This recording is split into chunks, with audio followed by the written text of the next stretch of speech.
మళ్ళా ఇప్పుడు రెండోసారి మళ్ళా మిమ్మల్ని మోసం చేయడానికి మళ్ళా ఎంపీ ఎన్నికలలో వస్తుంది. ఈ కాంగ్రెస్ ని నిలదీయాల్సిన అవసరం ఉన్నది. ఈ కాంగ్రెస్ ని ప్రశ్నించాల్సిన అవసరం ఉన్నది.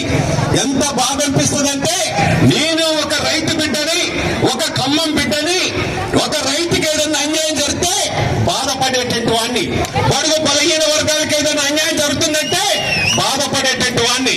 చిన్నప్పుడే నేను కష్టాలన్నీ కూడా, రైతు కష్టాలు, గ్రామాల్లో ఉన్న ప్రజల కష్టాలన్నీ కూడా చూసేటట్టు వాడిని. అందుకనే మొన్న జరిగినటువంటి మాయ మాటలు, మోసపు మాటలు ఏదైతే మాట్లాడి వాగ్దానం ఇచ్చారో వాళ్ళని నిలదీయాల్సిన అవసరం ఉన్నది. ప్రతి గ్రామంలో